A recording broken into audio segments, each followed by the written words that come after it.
सोए गफलत में बंदे, नर जाग रे जाग जाग।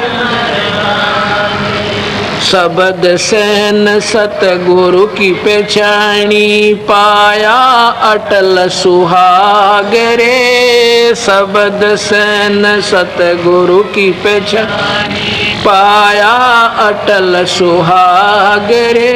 नितानंद महबूब गुमानी, परगट पूर्ण बाग रे परगट पूर्ण बाग रे। और बात तेरे काम ना, संतों शरण लाग रे। के सोए गफलत में बंदे, जाग जाग नर जाग। सत साहेब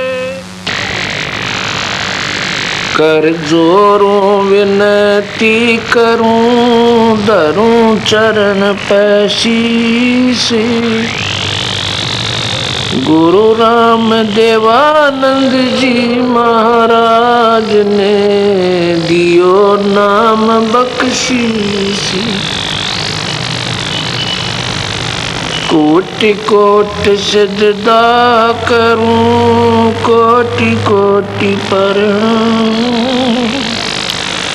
चरण कमल में राखियो मैं बंदी गुलाम।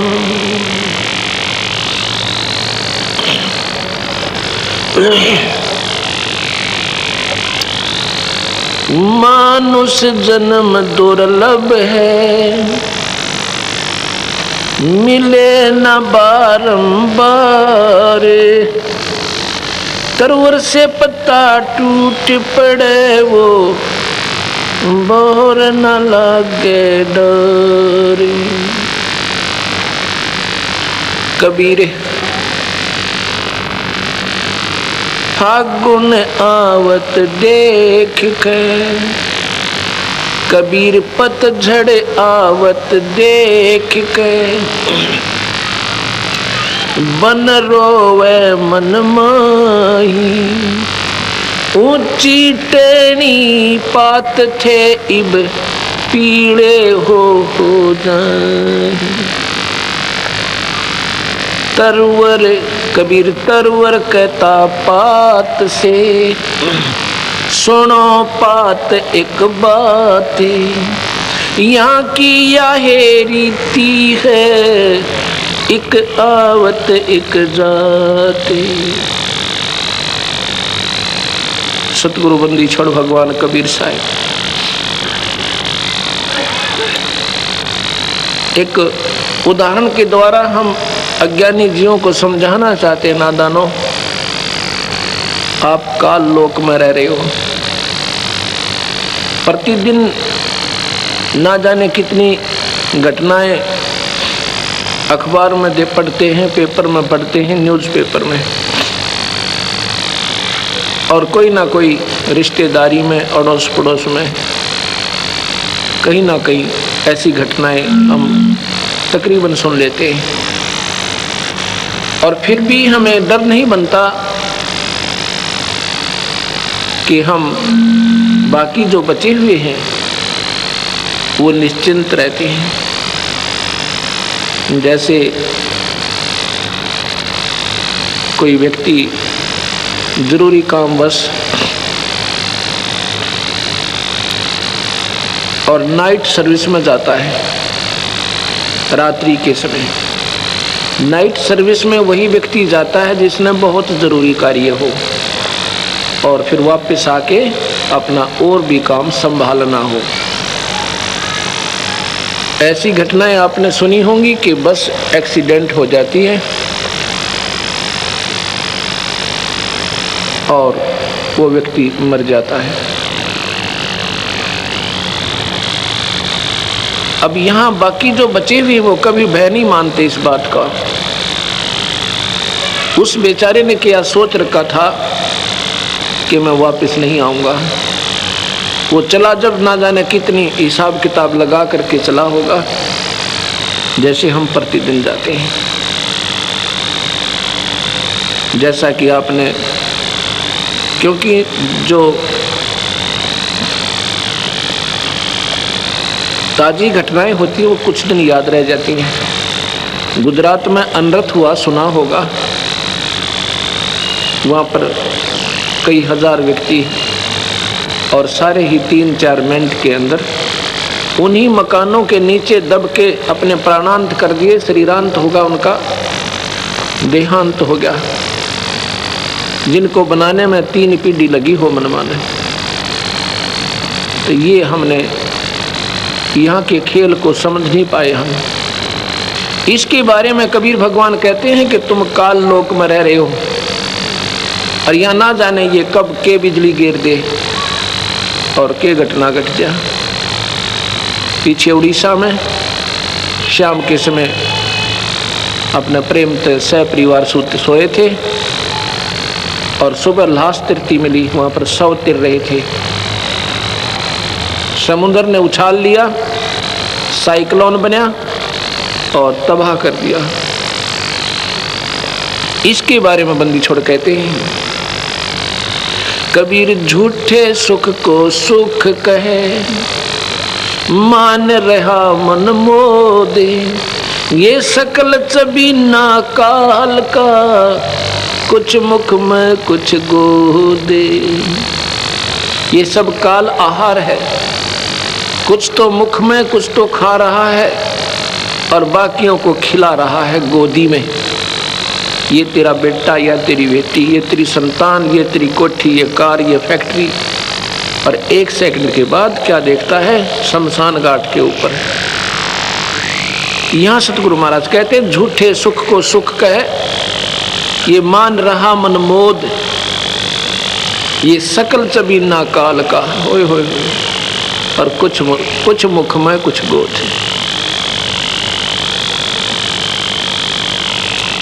क्या कहते हैं बंदी छोड़, कबीर पतझड़ आवत देख के, बन रोवे मन माही, ऊंची टेढ़ी पात थे अब पीले हो जाए। जब पतझड़ आती है, वो पत्ते जो सारा वर्ष बड़ी मस्ती मारते हैं, ऊंची ऊंची टहनियाँ को ऊपर फड़फड़ फड़फड़ और बड़ी मस्ती में रहते हैं, अब वो पीले होते हैं और गिर जाते हैं और अलविदा कर जाते हैं।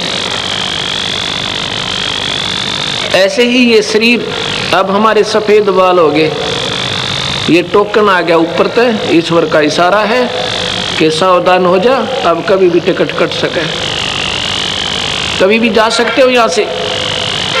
और वैसे तो यहाँ इस काल की मर्जी है, कभी भी कुछ कर सकता है। पर यो तो पक्का संकेत है कि पीले पत्ते हुए ना और टूट के गिरे ना, उसी समय गिर जाएंगे, अर्थात कभी भी जा सकते हैं।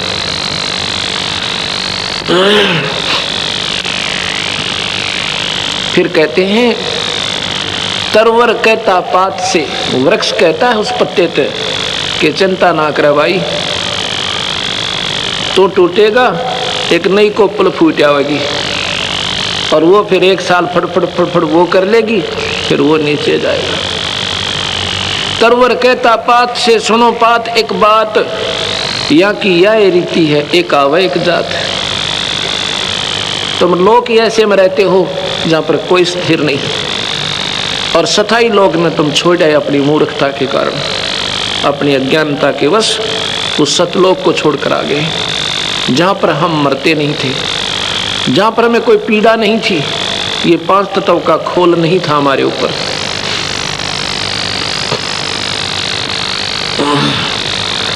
फिर क्या कहते हैं बंदी छोड़,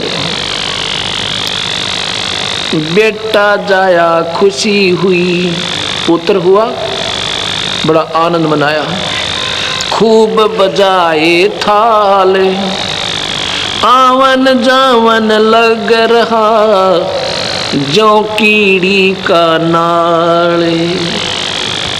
पुत्र हुआ, खुशी मनाई, राजाओं के बाजे बजे, बैंड बजे, भेरी और सहनाई बजी, गरीब आदमी ने उसकी रीस करी, थाली बजाई, मेरा बेटा हो गया। सतगुरु महाराज कहते हैं कहाँ प्रसन्न हुए नादान, यो तो आवन जावन लगा हुआ जो कीड़ी का नाल।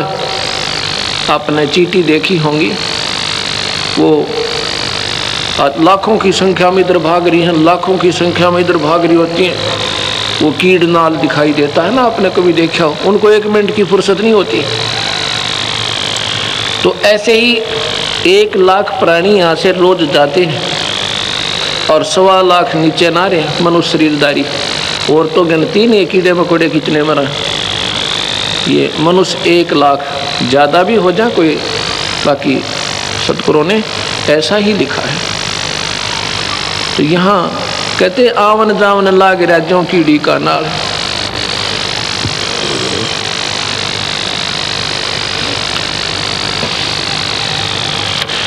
कबीर धरती करते एक पग और करते समुंदर फाले, आथा पर्वत तोलते उनको भी खा गया काले। ओए होए, देखो हनुमान कैसे पहाड़ ठाया न थे कृष्ण जैसे, इनको भी काल खा गया, यू बख्शे को ना। क्योंकि केवल यहाँ से बचने का एकमात्र तरीका कबीर भगवान का आसरा, वो भी पूरे शरण के द्वारा, पूरे संत के माध्यम से। कबीर साहब ने बार बार यही कहा है कि झूठे गुरु के पक्ष को तजत ना कीजिए कान, और वो मुक्त नहीं होता वो प्राणी, वो भुगते चारों खान, फिर 84 में आ जाएगा। केवल सूखे कबीर पंथ की फीत लगा लेने से जीव काल से नहीं बचेगा। अपने घर पर मूर्ति रख ली, हम बहुत परंपरा से कबीर पंथी हैं, पंथी नहीं हम। पंथी जब होंगे तो सही संत मिलेगा और नाम सहारा मिलेगा। जब हम सतगुरु से जुड़ जाएंगे फिर काल हट जाएगा और सतगुरु हमारे सिर पर छाया रखेगा, बच्चे बच्चे के साथ होगा। एक कहानी सुनाता हूँ सतगुरु की, क्योंकि ये परम पिता है, ये अपने बच्चों के हमेशा साथ रहते हैं।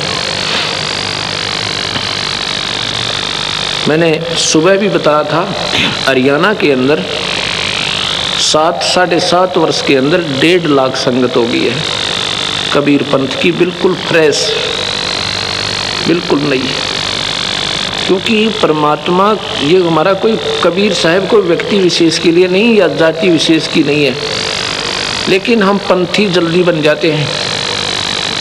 अब यहाँ लगा हुआ ना कबीर साहब के बारे में जानकारी दी जा रही है, साहब का फोटो है, तो काल ने आम जीव के मन में ये धारणा भर दी यहाँ तो कबीर पंथी ही जाते और मत जाना।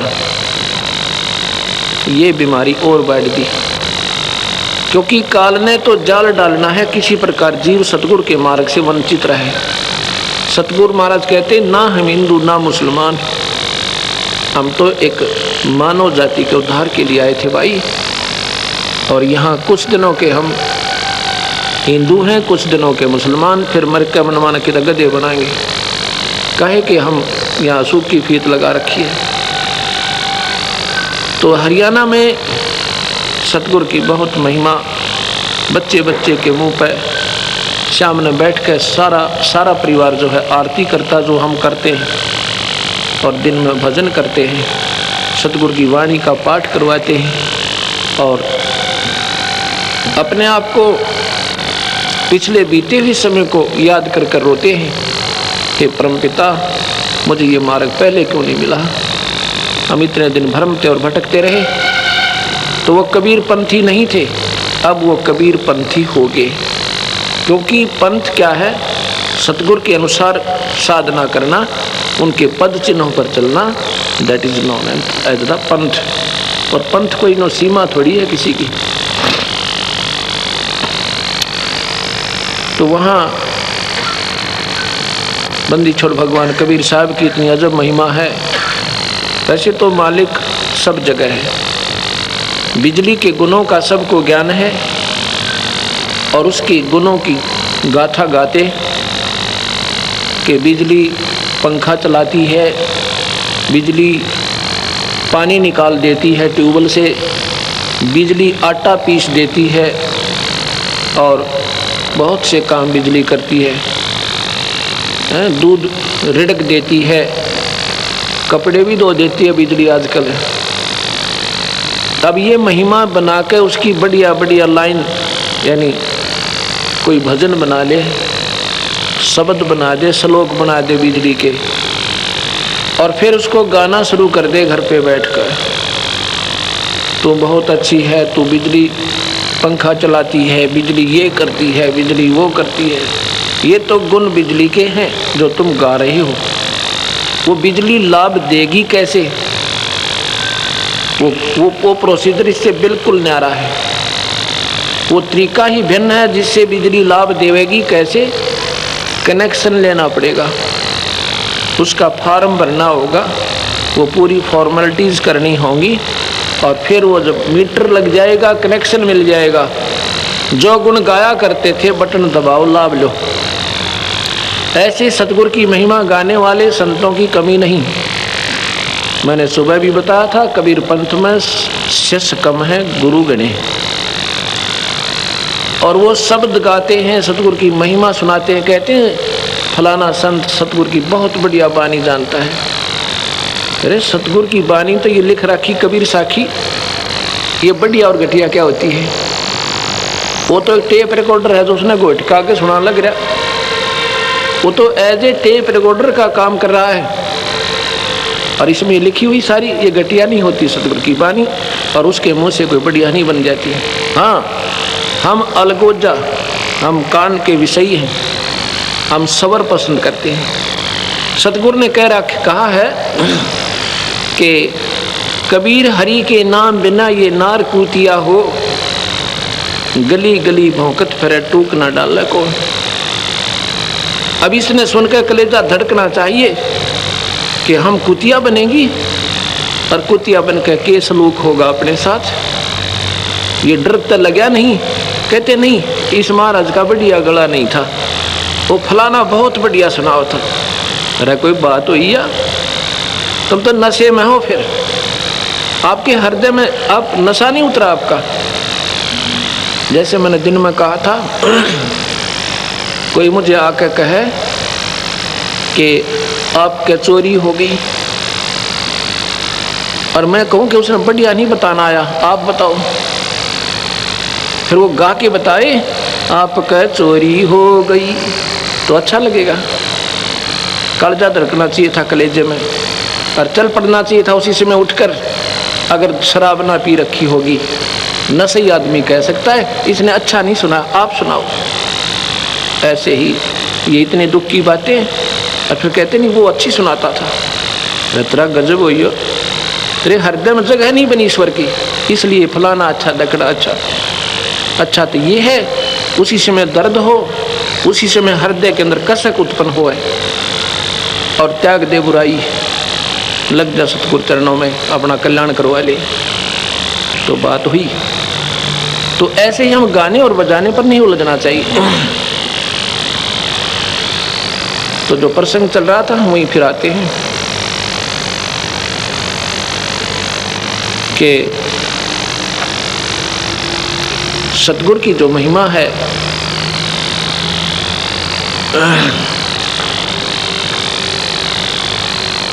अब कनेक्शन ले ले और अपना फिर काम करे, उसका आप पे आप लाभ देगा दाता। तो देखो, विचार करना होगा। सतगुरु महाराज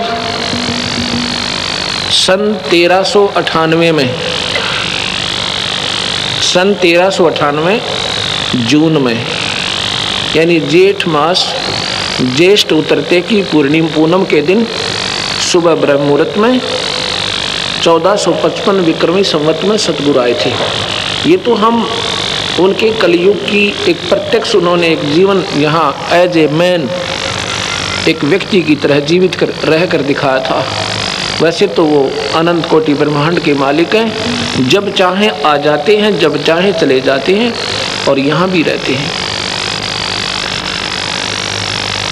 तो सतगुरु के बारे में जो हम जानकारी आपको देना चाहते हैं, उस समय उनके 64 लाख शिष्य हो गए थे, 64 लाख। और दूसरे किसी को नाम देने का भी आदेश सतगुरु ने नहीं दिया था। हालांकि कमाल जैसे और सर्वानंद जैसे विद्वान बन गए थे, सतगुरु की 4 बातें सीख कर अपनी अपनी डफले भी बजाने लग गए थे, पर सतगुरु ने उनको मना कर दिया था, नादानो अपना काम बनाओ, काहे के महंत पाको तुम गधे बनोगे काल में। उन्होंने किसी को नाम देने का आदेश नहीं दिया था, केवल धर्मदास को दिया था अपने जीवन काल में। क्या उन्होंने बहुत अच्छा किया था। ना सारे आंडी पाक जानते अपनी अपनी डफली, क्योंकि उनके जाने के बाद बन गई वही बात। फिर कुछ तो रोजी रोटी का धंधा ढूंढ लेते हैं। उन्होंने आत्म कल्याण से कोई मतलब नहीं होता। हमने चाहिए अपना कल्याण कराएं, अपना बेड़ा पार करें और अपना काम बना जाएं।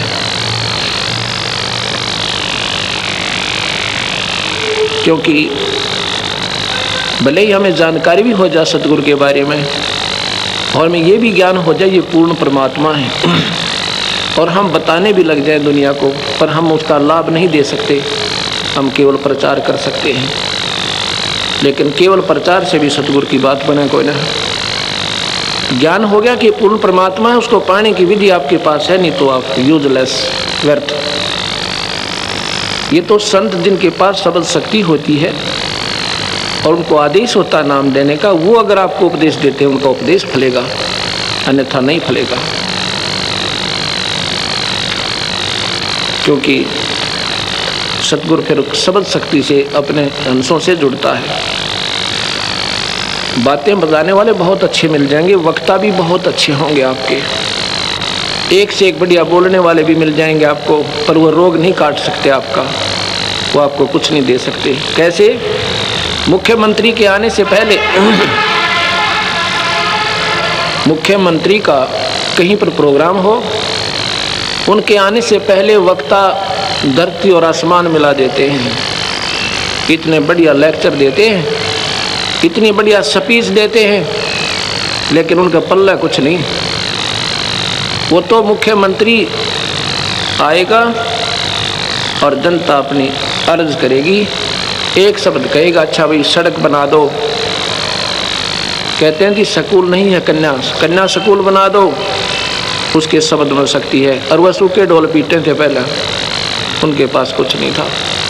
ऐसी बातों के बताने वाले, शब्दों के गाने वाले, कबीर साखी को बड़े ढंग से बताने वाले संतों की कमी नहीं है, पर शब्द शक्ति के बिना वो जीव को कुछ नहीं दे सकते। स्वयं भी धोखे में, इसी करके कबीर पंथ फेल होने जा रहा है। ये 3 लोक के भगवानों का डंका पीट रखा और वाह वाह हो रही, इस परम पिता का, परम शक्ति का, और किसी को ज्ञान भी कोई ना। कोई तो कहता है ये तो संत थे, कोई कहता है तो भक्त थे, कोई कहता है ये तो एक मामूली से जीव थे। क्योंकि लाल की परख जौहरी करता है, आम व्यक्ति नहीं कर सकता। 10 के नोट में बच्चा बता देगा, क्योंकि उसके आम व्यवहार में है कि बहुत बढ़िया अच्छी चीज़ है, ये काम आने वाली वस्तु है। और लाल को आम व्यक्ति नहीं बता सकता। कोई कहे ये 9 करोड़ रुपए की कीमत रखता है, यकीन नहीं हो सकता, क्योंकि वो उनके व्यवहार में नहीं है।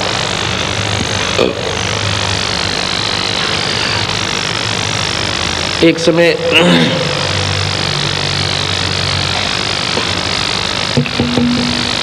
हरियाणा का मैं जिक्र कर रहा था अपने कबीर भगवान की महिमा का। सतगुरु महाराज किसी व्यक्ति विशेष के नहीं है।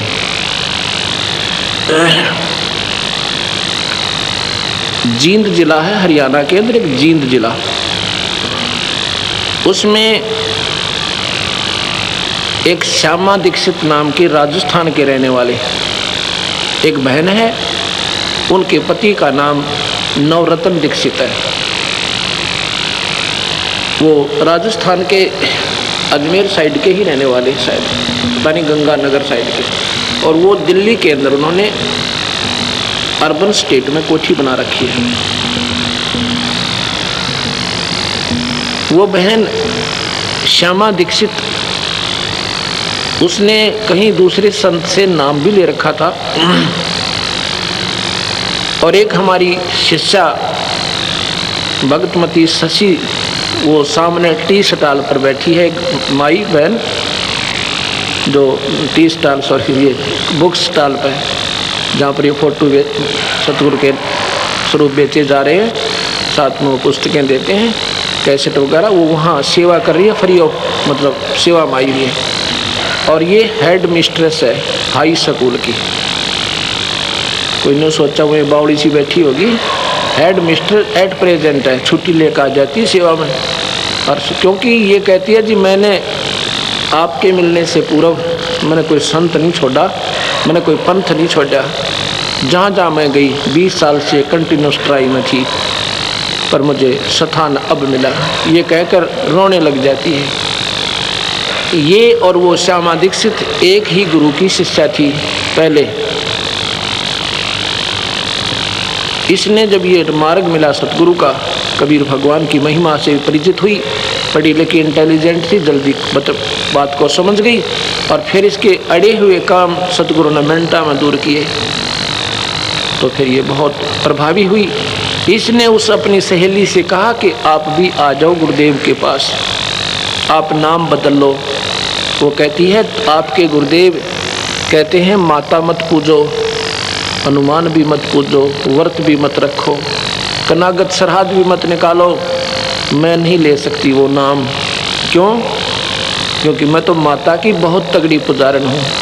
मैं तो बचपन से माता के ऊपर इतनी आसक्त हूँ कि नवरात्रे करती हूँ, आठा का व्रत रखती हूँ, मैं माता को नहीं छोड़ सकती। एक दो सत्संग भी सुना, पर वो कर्महीनता के कारण सतगुरु से जुड़ी नहीं। लगभग 2 वर्ष हो जाते हैं। एक दिन वो वही श्यामा दीक्षित इसी शशि प्रभा के साथ हमारे पास जींद आश्रम में आती है, रोती है, आंखों से आंसू नहीं सूख रहे हैं, कहती है महाराज जी मुझे नाम दे दो।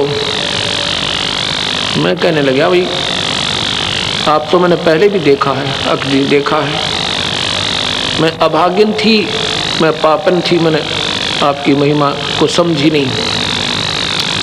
फिर शशि ने बताया कि ऐसे ऐसी बात है जी, इसने सत्संग भी सुने थे, और ये कहती थी कि मैं माता को नहीं छोड़ सकती। मैंने कहा आज भी माता को तूने त्यागना होगा, वो प्रोसीजर जो सीधी जो साधना तू करती है ऐसे नहीं करना, हम देंगे उस माता की पूजा जैसे तूने करनी है ऐसे करेगी। वो बोली जी त्याग दूंगी। मैंने कहा अब कैसे समझ आई आपके कि मेरा सत्यानाश हो गया?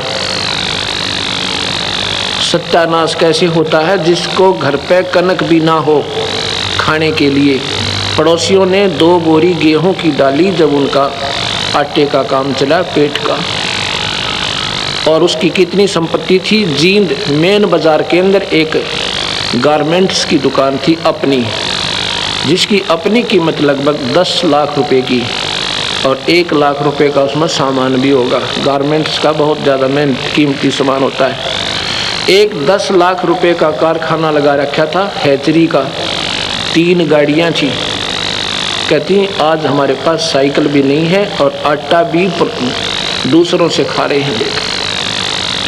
उसने कहानी बताई कि शशि ने मुझे बहुत कहा था तू आजा गुरुदेव की शरण में, पर मेरी बुद्धि भ्रष्ट हो रही थी।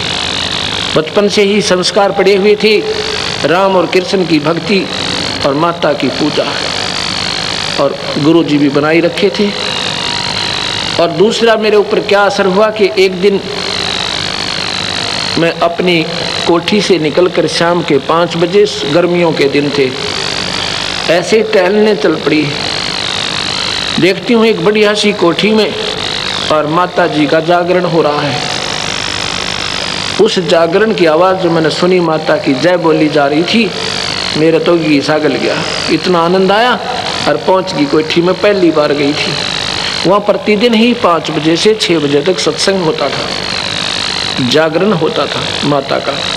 देखी तो सैकड़ों बहन और भाई वहाँ पर विराजमान थे और बड़ा फोटो माता का 8 भुजा वाली माता का रखा हुआ था, ज्योत जग रही थी।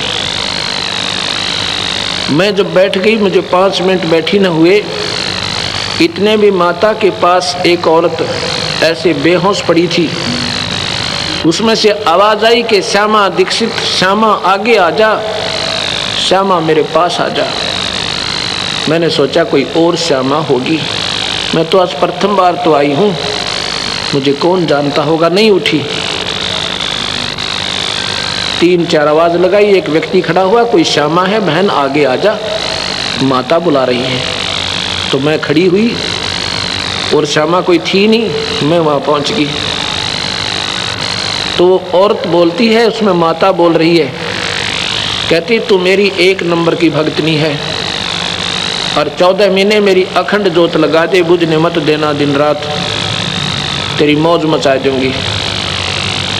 कहने लगी मैं तो और सोने पर सुहागा हो गया, बहुत खुश हुई। हे भगवान, इतने व्यक्तियों में माता ने मुझे ही चुना।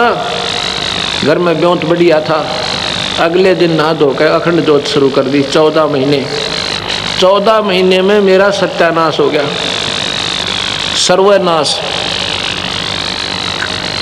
कोठी बिकी, वो दुकान बिकी, वो कारखाना बिक गया, 3 कार थी मारुति, तीनों वह बिकी। और एक बच्चे की सजा हो, यानी उसको किसी झूठे सच्चे केस में कैद हो गए, वो मतलब उसकी जमानत भी नहीं हो पा रही थी। फिर मैंने कहा कि अब तू कैसे आ गई?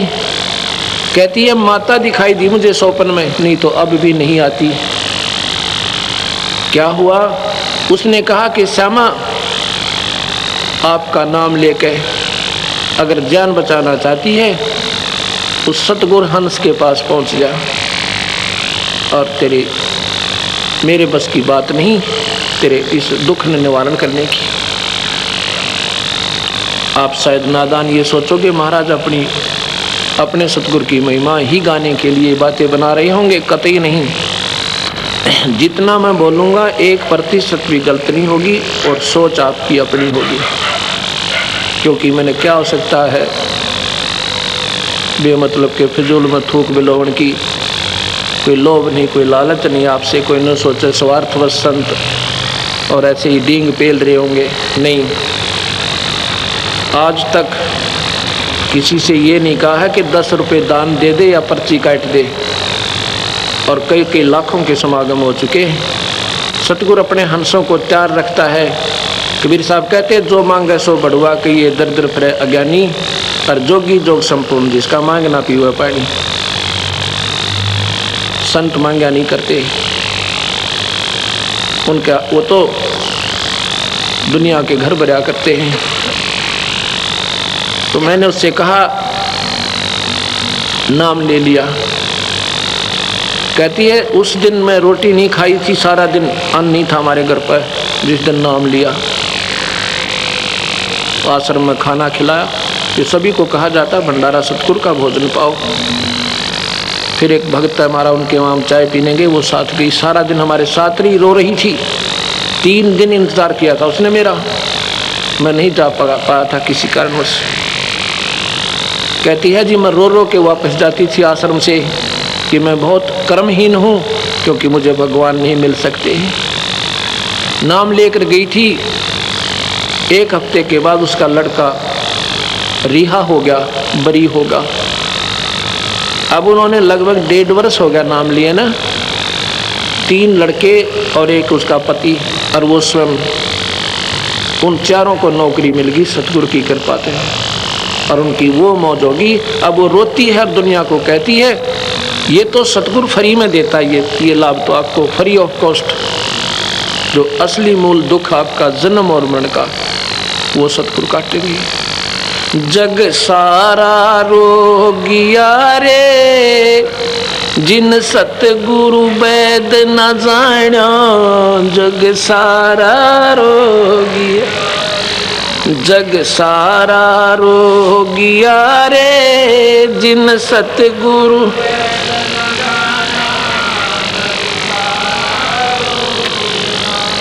जग सारा रोगिया रे जिन सतगुरु वेद न जाण्या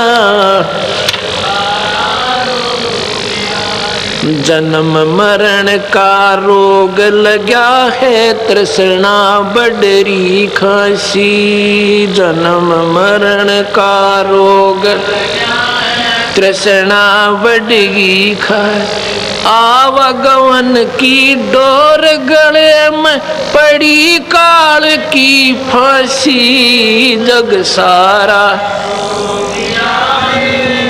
जिन सतगुरु वेद न जाण्या जग सारा रोग जग सारा रोगिया रे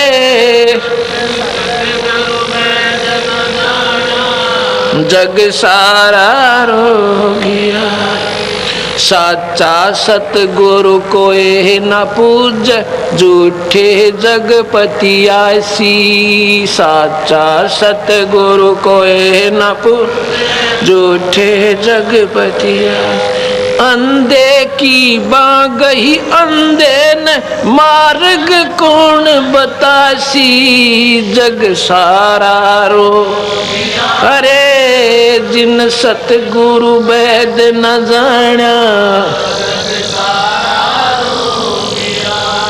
जग सारा रोगिया रे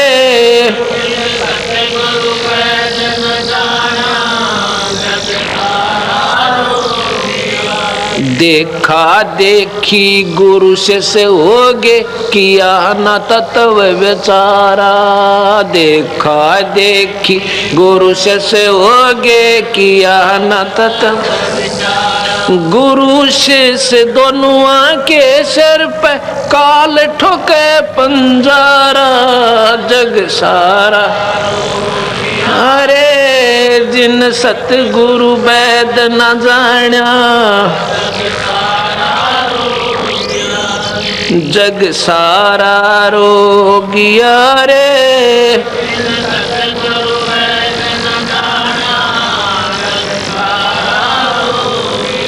सार शब्द सर जीवन बूटी गस गस अंग लगावे सार शब्द सर जीवन गस गस अंग लगा कह कबीर तुम सतकर मानो जन्म मरण मिट जावे जग सारा रो रे जिन सतगुरु वेद न जाण्या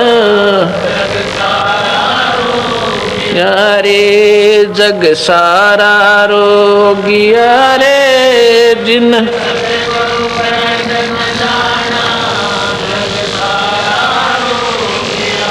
सार शब्द सर जीवन बूटी गैस गैस अंग लगावे सार शब्द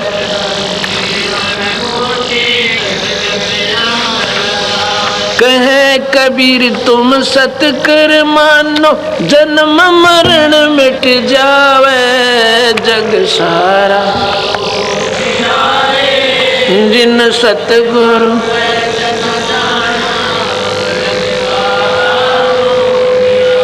सत साहिब।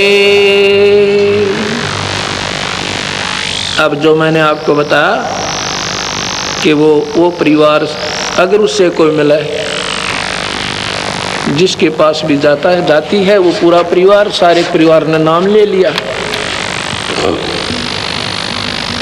जहाँ भी वो जाकर कहते हैं कि अगर आपने अपनी जिंदगी सफल करनी है इस संसार में भी अगर अपने सुख चाहिए तो सतगुरु शरण में जाओ और परलोक का बेरा ज्ञान तो अब हुआ हम गलत साधना कर रही थी।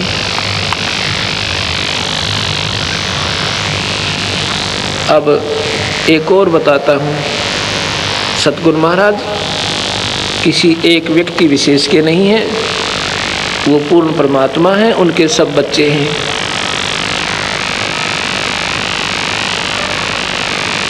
उसी जींद जिला में पटियाला चौक पे एक रमेश नाम का, रमेश जैन। अब मैं क्या कहना चाहता हूँ, क्योंकि कबीर साहब ने जो बातें कही थी कि तुम सब की साधनाएं गलत हैं, क्योंकि ना तो तुम अकॉर्डिंग टू द शास्त्र कर रहे।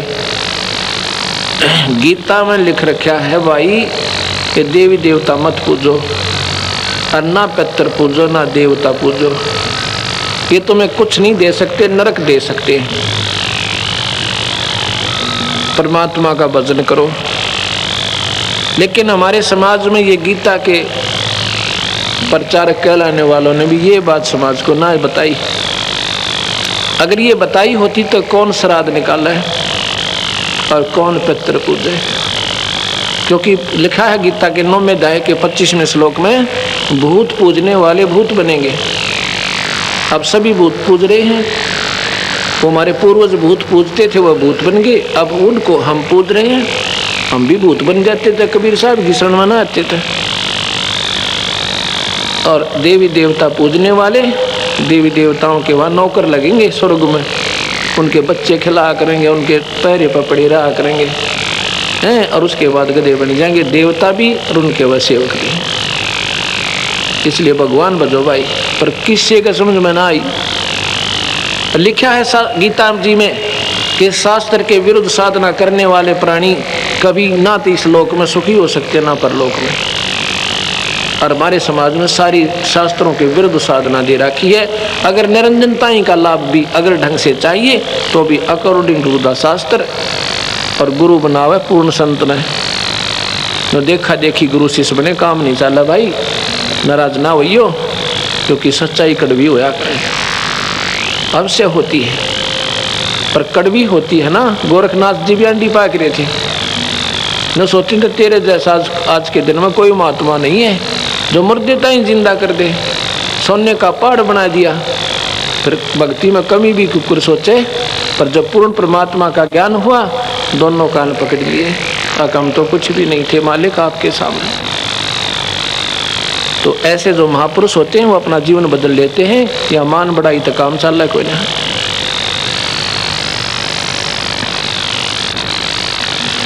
तो जो हम कहना चाहते थे आपको, सतगुरु महाराज कोई व्यक्ति विशेष के नहीं है।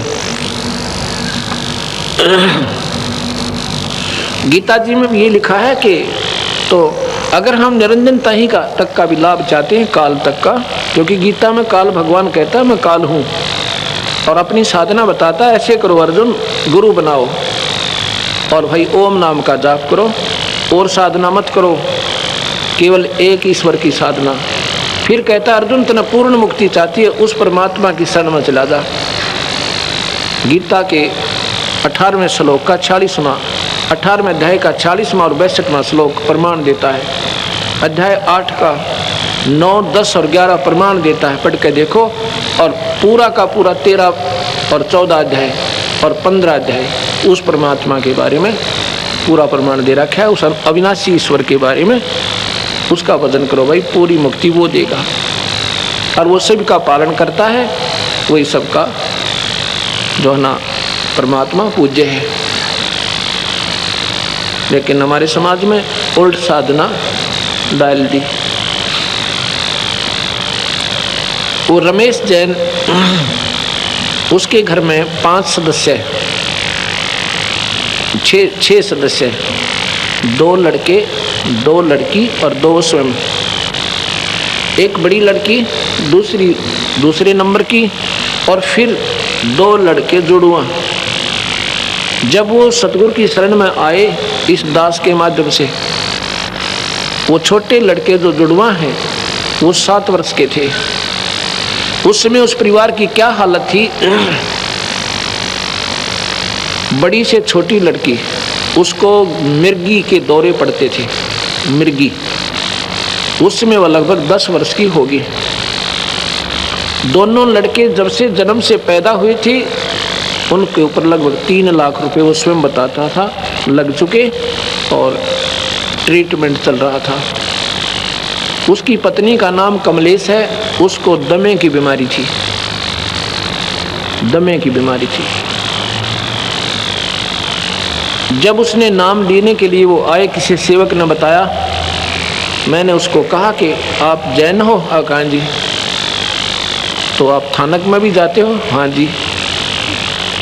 अब देखो, पूजा किस लिए करते हैं हम? गोली किस लिए खा रहे हैं? कैप्सूल किस लिए ले रहे हैं? ट्रीटमेंट के लिए कि बीमारी कट जाए। कहा जी। जब बीमारी आपकी कट नहीं रही तो आप दूसरे डॉक्टर के पास जाइए। कहा जी, जाना ही पड़ता है। तो फिर क्या करोगे? जो वो डॉक्टर कहे ये कैप्सूल खाओ, ये छोड़ दो, तो तुम पहले खा रहे हो, इनको मत खाना, तो आप क्या करोगे जी? छोड़ दूंगा और नए खाओगे ना जो वो देगा। कहा जी, बस ऐसे ही है। मंदिर में भी जाते हो? कहा जी। मंदिर में भगवान है? ना जी। क्यों मैं जाते क्यों हूँ? जाता था ही भी नहीं जाऊँ। भगवान होता तो मेरी बिरान में टीना होती, हम बहुत जाते थे। आप जैन धर्म में भी गए हो, वहाँ भी संतों से मिले हो? कि मिले हैं जी, खूब। उन्होंने जो कहा हमने सब कुछ किया। और गुग्गा पीर भी पूजा, हनुमान जी भी पूजते हैं। और फिर भैया दुर्गति तुम्हारी? और भैया तो समझ में ना आती, सब कुछ कर रहे हैं और फिर दुख न्यू का न्यू। अब अगर तुमने सतगुरु शरण में आना है, सब पूजाएं त्याग दो, केवल जो हम कहें ऐसे करो, अपने भगवान का भजन करो। ये तो तुम्हें जन्म मरण से छुटवा होगा। और जो तेरे घर पर कह रहे हैं, इसको फ्री में ठीक करेगा जाता है, क्योंकि ये पूर्ण परमात्मा है। ये तो मुफ्त में रूंगे में देते हैं कि ये भोली आत्मा इस दुख के पहाड़ से हल्का होने से शायद भगवान बचेगा, वैसे तो नहीं बचा जा सकता। उस दिन उसने कहा जी, जैसे आप कहोगे वैसे करेंगे। पक्के जैनी थे हम, एक नंबर। पर आज मैं तौबा बोल चुका हूँ।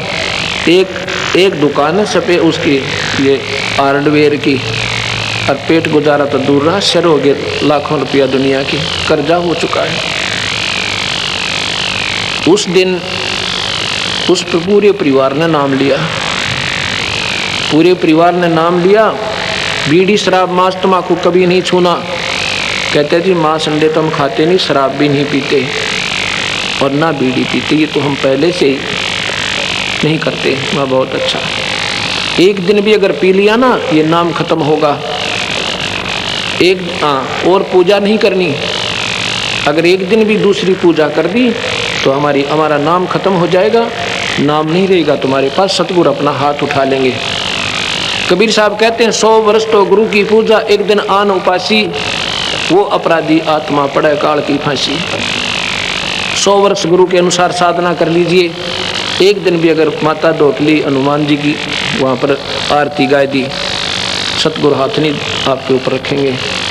वो अपराधी आत्मा कहते हैं फिर नरक में जाएगा। बहुत समझाते हैं, पर ये इतने डरे हुए हैं लोग, काल ने इतने दुखी कर रखे हैं, घबरा जाते हैं अपने बच्चों की खैर के लिए। काल की पूजा करते करते भी खैर नहीं रहेगी आपकी, क्योंकि वो खैर के लिए थोड़ा ही पाल रखा उसने तो खाने के लिए पाल रखा है। खैर तो सतगुरु के चरणों में हो सके, होगी, पक्का होगी, और कहीं नहीं होगी। उन्होंने जी नाम ले लिया। 9 महीने तक, उसी दिन 15 दिन के अंदर अंदर जब सच्चे, क्योंकि दुखी प्राणी जब सब जगह से हताश हो जाता है, वो सतगुरु चरणों में रुकता है। 9 महीने तक ना वो उसकी पत्नी का दमा, दोनों बच्चे स्वस्थ, लड़की की मिर्गी ठीक। अब आप न सोचोगे ऐसा, क्योंकि जो परमात्मा की महिमा से परिचित नहीं है वो लोग, वह सुख के, वह अपनी फिजूल की व्यर्थ जो है अपना जीवन गंवा रहे हैं। जो ये कहते हैं ऐसा नहीं हो सकता, वैसा नहीं हो सकता, हमने ये प्रदर्शनी लगा रखी है। कमाल को जीवित किया बदली छोड़ने, कमाली को जीवित किया। रामानंद की गर्दन काट दी थी, सिकंदर लोधी ने हाथ के सपर से जीवित कर दिया। कई अनाड़ी कहते हैं लाभ मैं मारूंगा माखी, जीवित कर दे। अरे हम कौन करने वाले, मालिक करते हैं। कहते हैं ऐसा हो ही नहीं सकता। जो ऐसा कहते हैं वो भक्त नहीं है, उनमें अंश नहीं है ईश्वर का। भक्ति तो नज़दीक भी नहीं उन लोगों के। एक समय की बात है, दो भक्त जो है साधना कर रहे थे, एक 40 वर्ष से, एक 4 वर्ष से। एक दिन कहते नारद जी आ जाते हैं। नारद जी ने देखा जो बड़े 40 वर्ष से साधक थे, बड़ा शील स्वभाव, इतनी लंबी दाढ़ी हो रही, बड़ी बड़ी जटा, और बैठे जमा मस्त। बड़ी चर्चा हुई सतगुरु के बारे में, भगवान के बारे में, बहुत आनंद आया। उसके बाद वो दूसरे के पास जाते हैं जो 4 वर्ष से साधना पर लगे थे, उससे भी बातें होती हैं। ऐसे सिलसिला कई महीने चलता रहता है। एक दिन नारद जी ने भगवान विष्णु से कहा कि भगवान वहाँ पर आपके नाम पर 2 कुर्बान हो रहे हैं, आपके ऊपर पूरी आस्था रखते हैं दाता। कबीर साहब बोले उनमें से एक है भाई सही आस्था वाला, एक नहीं है। तक वो होगा जी जो 40 साल से लग रहा है, नहीं वो नहीं, वो दूसरे वाला। अब नारद जी ने सोचा आज भगवान रॉन्ग स्टेशन पकड़ के दिखा, इतने बढ़िया महात्मा को 40 साल से आपके नाम पर कुर्बान उसको कह रहे हैं, ये भक्त नहीं है। और दूसरा काल का बच्चा उसने कहा यो महात्मा है, यो सही भक्त है। भगवान के मुंह की तरफ देख रहा है नारद। तो भगवान विष्णु कहते हैं क्यों नारद, क्या बात है, मेरी बात पर यकीन नहीं हुआ? अगर नहीं ऐसी बात नहीं ऐसी बात नहीं भगवान, पर मेरी बुद्धि काम नहीं कर रही, सही बताऊँ आपने। क्यों? वो तो जी बहुत अच्छा, ओहो आपके तो गुण गाता गाता नहीं छिकता। अच्छा तो ऐसे कर, किस टाइम जाता है तो उनके पास? अगर रोज जाता हूँ मैं तो उनकी चर्चा सुनता हूँ, आप उनके मुंह से आपकी बातें गदगद हो जाता हूँ। किस टाइम जाता? सुबह 10 बजे। आज तो 2 बजे जाना, कल तो 2 बजे जाना। अच्छा, और वो देरी का कारण पूछें तो ऐसे ऐसे बताना, फिर वो क्या प्रतिक्रिया करें वो मुझे बताना। अच्छा जी। नारद जी 2 बजे पहुँचे। पहले गए उस पुराने महात्मा दौरे जो 40 साल से बैठा था। वो कहता है हे ऋषिवर, आज इतनी देर लगा दी?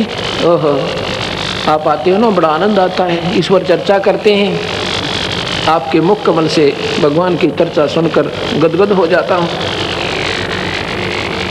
तो नारद जी कहने लगे भाई क्या बताऊँ, कुछ देर होगी। क्या कारण था? कि ऐसे ऐसे कारण था, भगवान विष्णु ने एक सुई की नोक के अंदर से, सुई का जो होता है ना धागा डालने का, उसमें से हाथी निकाल दिया। वो कहता है नारद जी क्यों झूठ बोल रहे हैं, ऐसी बात कहो जो कि तलवा लागती हो, ऐसे गप्पे नहीं मारा करते। तुमने तो बट्ठा बैठा रखा देश का, ये भक्ति भ्रष्ट कर रखी है। वो लाल हो गया जियो तक, और 40 साल वाला महात्मा। नारद जी का वही भाई नो सोची, भगवान तो साची के थे, ये तो जमाए डांगर है, इसने कहेगा ना मेरा। जब भगवान पे विश्वास ही नहीं था क्यों बैठा है डरे डोन की खातर है। फिर गया दूसरे के पास, उसने भी कारण पूछा कि ऋषिवर बहुत लेट आ गए, आपसे तो हमारा इतना लगाव बन गया, आप नहीं आते तो आनंद नहीं आता। वो कहता है भाई क्या बताऊँ, कहूँ तो डर लगा है, और ना कहूँ तो डटा ना जा मेरे पे, रुका नहीं जाता। बता दो फिर क्या बात हुई? कि भाई ऐसे ऐसे भगवान विष्णु ने सुई की जो है ना धागा डालने वाला, उसमें से हाथी निकाल दिया। और भाई मैं तो देख इस इंतजार में बैठा रहा, कैसे निकालेंगे। वो कहता है ए नारद जी, वो सारी पृथ्वी ने निकाल दे, ये तो एक अच्छी की बात करी आपने। उस महात्मा की उस 4 साल के साधक के चरणा में सिर टेक दिया नारद जी ने। धन है तेरी माँ ने जिसका जन्म लिया। जो भगवान पर विश्वास नहीं करते उनका कोई फायदा नहीं भक्ति करने का। और ये ऐसे नहीं वैसे नहीं, ये भगवान की डिक्शनरी में नहीं है। परमात्मा जो चाहे सो कर सकता है। अगर ऐसी आस्था है तो भक्ति कर रहे हो, ना तो डरे ढो रहे हो।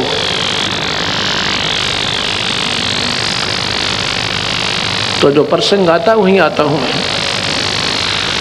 एक बार फिर क्या आ जाती है, 9 महीने के बाद उस रमेश जैन के परिवार में आपत्ति फिर आ जाती है। वो सारे बीमारी, बच्चे भी बीमार, सिविल हॉस्पिटल में एडमिट, और उस कमलेश का दमा और उस लड़की को मिर्गी फिर पड़े। मेरा वहाँ पर 1 हफ्ते के बाद जाना हुआ जींद आश्रम में। मेरे पास वो सारा परिवार आया, कहते हम तो मर गए जी। तो उससे पहले हमारा एक सेवक चला गया उनके पास, उससे कहने लगे हमें तो बहुत दुख हो गया, फिर आपत्ति आ गई, ज्यों की त्यों होगी बात, पता नहीं क्या कारण है। उसने कहा तुमने कोई गुरु मर्यादा तोड़ी है, कोई नियम नहीं निभाया। अक नहीं, रमेश जैन को मालूम नहीं, वह लड़की गड़बड़ करी, वह कमलेश गलती कर गई, और उसको उसके पति ने मालूम नहीं था। वो ठीक कहता जी हमने कोई ऐसा कानून नहीं तोड़ा सतगुरु का, जो उन्हें नियम बताए थे हम बिल्कुल ठीक चल रहे हैं, और 9 महीने तक हमें कोई तकलीफ नहीं थी। अब पता ना क्या हो गया। तो वो घर चला जाता उसके, उससे पूछता बहन तू सच्ची बता दे। नहीं ऐसा नहीं हो सकता, जो परमात्मा 9 महीने तक तुम्हारा दुख निवारण कर सकता वो सदा के लिए भी कर सकता है। कहा जी ऐसा तो है, पर फिर उसने देखा पीछे बरंडे के अंदर कुछ जंतर मंत्र से कर रखे। उससे पूछा ये क्या किया है तूने? वो कहती भैया ये गुग्गा पीर की पूजा कर दी मैंने। अब वो बोला वो गुग्गा पीर फिर बढ़ गया था, वो गुग्गा पीर काट दिया था मुश्किल से सतगुरु ने, वो काल वो गुग्गा पीर फिर आ गया तुम्हारे, जिसने पूछोगे वो तो आएगा भाई। तो फिर वो रमेश बहुत नाराज होता अपनी पत्नी से कि तूने जुल्म कर दिया, ऐसा क्यों किया, मुझे बताया क्यों नहीं? वो कहती है पड़ोसन आई थी और कहने लगी नाम तो हमने भी ले रखा, हम तो सारी पूजाएं करते हैं, और गुग्गा पीर ना पूजा ना, हमारे रिश्तेदार का लड़का मर गया था और मैं तो डर गई। और पूजा करते जब खूब बीमार रहा करते, जब गुग्गा पीर गीत गाया था तेरा, तो यह समझते बार बात हो जाती है। सारे परिवार ने, मैं बोला तो मेरे पास आए, फिर उन्होंने अपनी गलती मानी कि दोबारा उपदेश लो और फिर दूंगा नहीं, एक बार माफ़ी हो जाएगी। सतगुरु से हम भी रोएंगे और तुम भी रोना। उस परिवार ने दोबारा फिर उपदेश लिया। आज 5वां वर्ष लग गया उनको, 6ठा लग गया है। 95 में नाम लिया था 1995 में।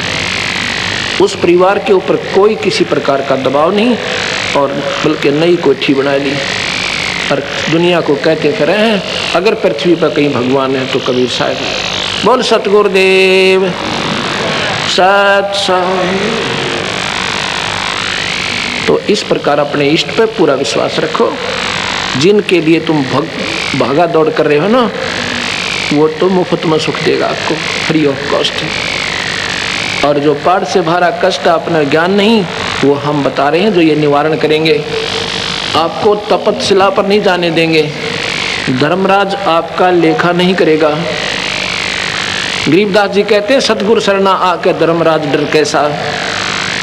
कबीर साहब की शरण में आके धर्मराज का भी डर कोई ना। किनको?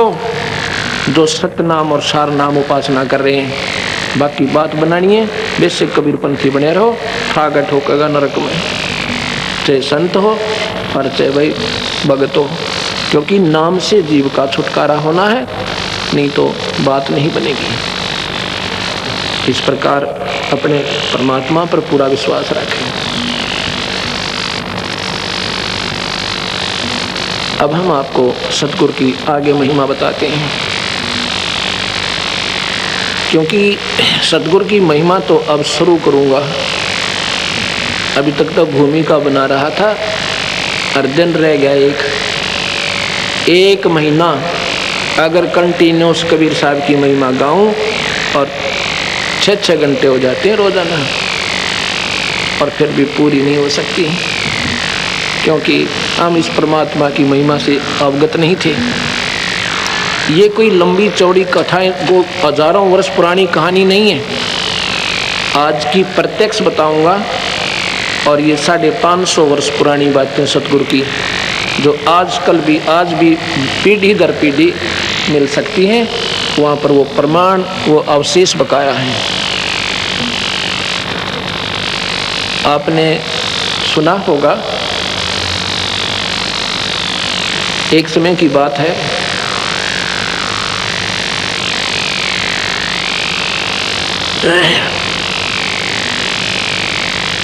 वीर देव सिंह बघेल काशी नवाब, उन्होंने अपने बाग में सत्संग करवा रखा था। ये राजा लोग कैसा जागरण करवाते हैं, कैसा सत्संग करवाते हैं। मेरे जैसे किराए के संत उनको आमंत्रित कर देता है और वो पूजा के लालच में इकट्ठे हो जाते हैं और उनको कहता है वहाँ बाग में बैठ के सत्संग कर दो। और अपने चेले चपटे हुए बैठे होते हैं, उनके नौकर नाकर वो आकर बताओ जी इसने बहुत बढ़िया अच्छी बातें बताई, इसने बहुत अच्छी बताई, इसने बड़ा बढ़िया गाना गाया। जो उनको आकर कह देते हैं ये अच्छी सराहना कर देते हैं, उसको औरों को 1-1 रुपया दक्षिणा देता है, उनको 10-10 दे देता है और वह कूदते जा फिर। ना राजा का कोई असर, ना उनका कोई कल्याण। ऐसे सत्संग हो रहा था, सत्संग हो रहा था और कबीर भगवान भी जा बैठे, क्योंकि वो साधु बैठे सारे बड़े बड़े आसना पर, उनके गद्दे ला रखे। राजा घर में कमी क्या की थी, 2-2 गद्दे बिछाकर बढ़िया चादर बिछा रखी उनके नीचे, और भगवान जाकर नीचे बैठ जाते हैं। क्योंकि जिस लाल ने भले ही जमीन पर रख दे, लाल ने भले ही किसी फटे पुराने कपड़े में बांध दे और चाहे तिजोरी में रख दे, उसकी कीमत उतनी ही रहती है, वो कम नहीं होती। और कौडी ने चाहे अलमारी में धर ले, चाहे तिजोरियाँ के तीसरे ताले के अंदर रख ले, उसकी कौडी कीमत रहेगी, ज़्यादा नहीं होती। साहब बैठे हैं और वो महात्मा लोग अपनी अपनी गा रहे हैं।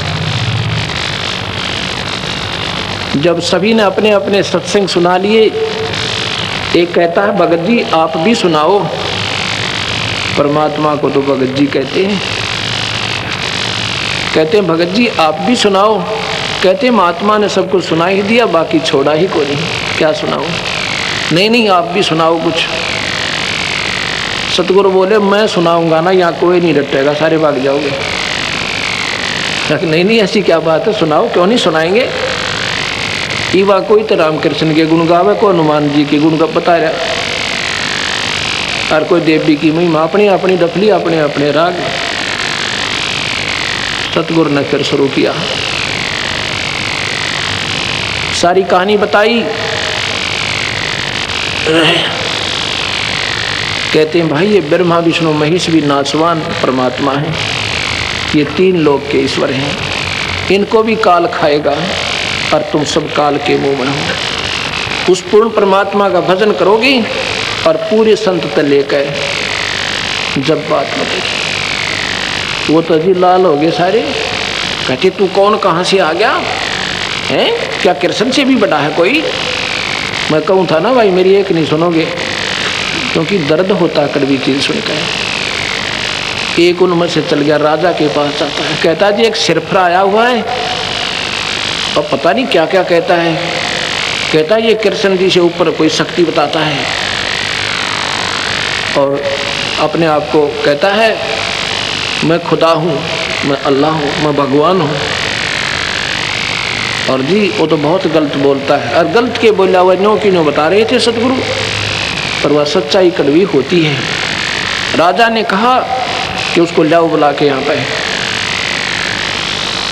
एक छड़ीदार गया, सिपाही, उसने कहा कि चलो तुझे राजा बुला रहा है, क्या डींग मार रहा था तू यार। सतगुरु कहते हैं भाई राजा को अगर गरज है ना यहीं आ जाएगा, आपा नहीं जाते। उन्हें जाकर दी नमक मिर्च लगा के कहा कि क्या जानूं तेरे जैसे राजा 300 फिरते हैं, वो तो बहुत अहंकारी है, वो तो आपको भी कुछ नहीं मानता। राजा वीर सिंह देव बघेल उसके 16 दिन आते हैं, उसके भाग जगाने गए थे मालिक वहाँ पे। उनको तो लगना नहीं था कि वो तो सारे अंडी पाक रहे थे महात्मा थे, उन्होंने तो मानना नहीं था, पर वो जरूर सुलझ गया। वो वीर सिंह गया वहाँ पे। वीर सिंह जब नजदीक आया ऐसे क्रोधित होके सतगुरु का आसन 1.25 हाथ ऊपर था जमीन से, उसी को दिखाई दे रहे थे, ऐसे जमीन से ऊपर, और तो नीचे बैठे, वो जमीन से इतना ऊंचा सथाई मालिक। अब वीर सिंह का तो पानी पड़ गया, चरणों में दंडोत प्रणाम किया, बख्श दो मालिक, बख्श दो, हमारी इतनी औकात, सब एक सीधी में लंबे हो जा। तो और देखें यो तो कति गर्म होकर चले थे वहां से, क्या हो गया राजा को। वो सतगुरु ने आसन पर स्थित हो जाते हैं नीचे जमीन पर, कहते हैं मालिक क्या बात थी, मुझे भी सुना दो, आया था बकवाद करने। फिर कहता मुझे भी बता दो, कोई ऐसी शक्ति है। सतगुरु कहते हैं मैं को पागल थोड़ा ही हूँ, जो मैं वैसे ही थोड़ा ही कह रहा था राजा। उन्होंने ये सारी सृष्टि रचना सुनाई, राजा ने प्यार तो सुनी, क्यों भगवान बैठे दिखे उसने सामने, पूरी सुनकर कहता भगवान एक समस्या और आई, क्या, कि मैंने गुरु बना रखा है। कहाँ है, कौन है तेरा गुरुदेव? कि मेरे गुरुदेव जी फलाना राम तपस्वी काशी हैं वो, आप उनसे पूछो जाके कि जो मैंने बातें बताई हैं क्या ये गलत है। सतगुरु को तो जानी जान थे, मालूम था, कहने कि उनसे अभी नहीं पूछ सकते। क्यों? वो तो गुफा में बैठे हैं। गुफा में बैठे हैं, क्या मौन धारण कर रखा है जी उन्होंने, बोलेंगे नहीं। अब नहीं, कितने दिन? 3 वर्ष तक। 3 वर्ष में चेला मरा 3 बे, और गुरु जी बोल रहा कोई ना।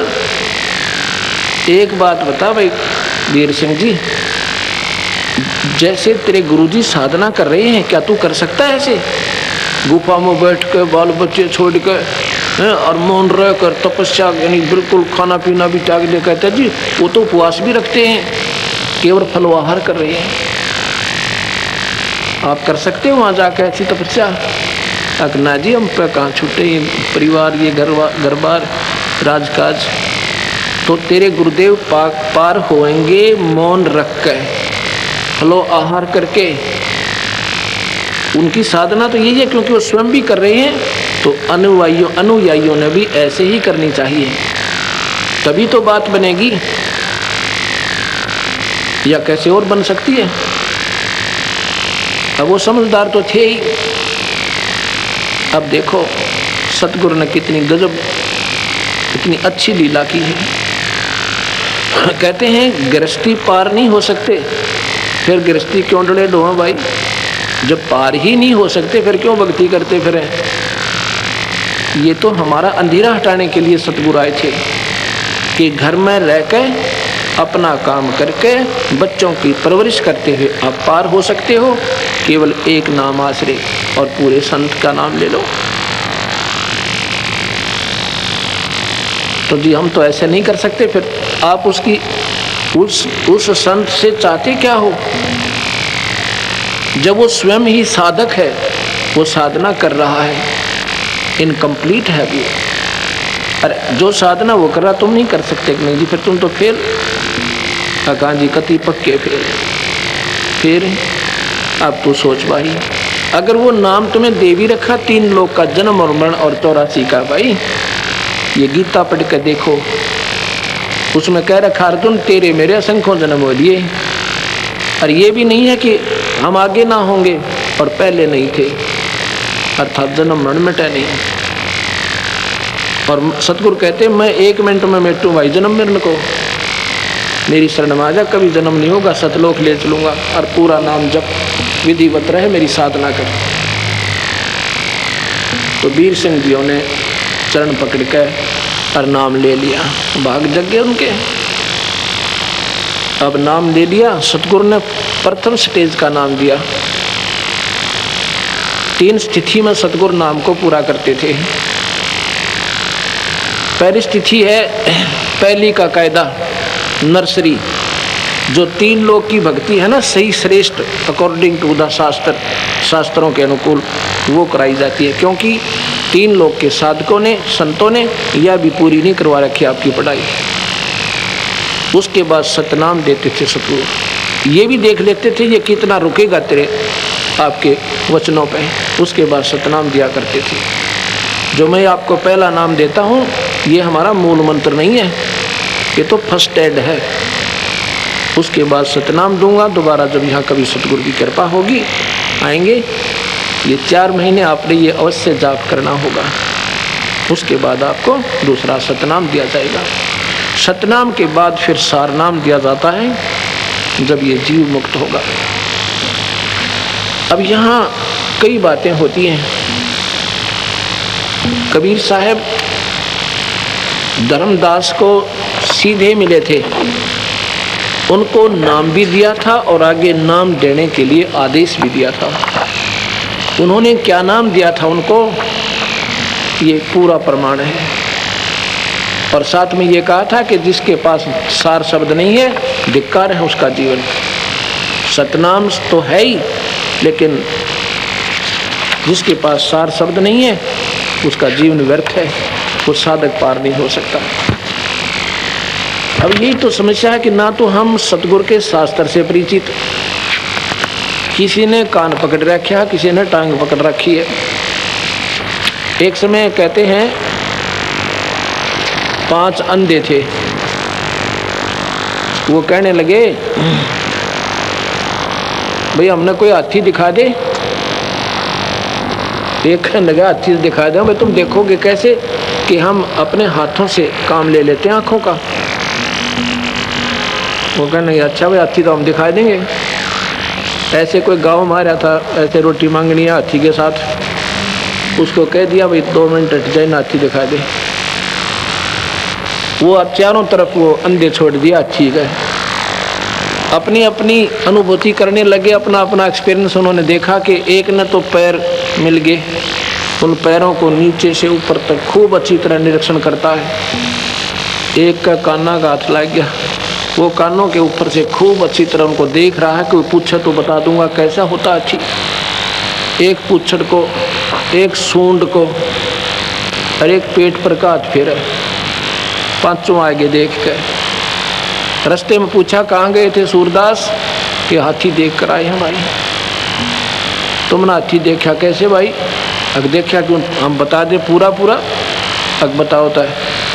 एक कहता है हाथी होता है थंब जैसा, थंब खंबा नहीं होता, क्योंकि उसने पैरों का निरीक्षण कर रखा था। वो कहता हाथी थंब जैसा होता है, पिल्लर अनप्लस्टर्ड पिल्लर हो है ना जो, बोला ऐसा होता है। एक बोला ये झूठ बोलता है, हाथी होता है पाइप के सा, वो सूंड पर के हाथ फेर रहा था। तीसरा कहता नहीं नहीं हाथी होता सूप जैसा, सूप माने छाछ, वो कानों के ऊपर से पूरी निरीक्षण कर रहा था। चौथा कहता है ये तीनों झूठ बोल रहे हैं। हाथी होता है पटे जैसा, वो पूछड़ पकड़ रहा था, पूछ के दूम पर क्या हाथ फेर रखा था, एक्सपीरियंस कर रखा था। तीसरा कहता नहीं नहीं हाथी होता है दीवार जैसा, कच्ची बीत हो ना, प्लास्टर मड प्लास्टर कर रखा हो, मिट्टी की लिपाई कर रखी हो, वो पेट पर हाथ फेर रहा था। वो 5 लड़े आपस में। तो उस आँखें वाले ने बताया भाई, आंखों वाले ने कहा ये तो these are the parts of the elephant, ये तो हाथी के हिस्से हैं जिन्हें तुम हाथी मान रहे हो। इन सब को मिला के हाथी, और वो जो उसकी सही स्थान है वो तुमने देखा है ना, जो कमर पर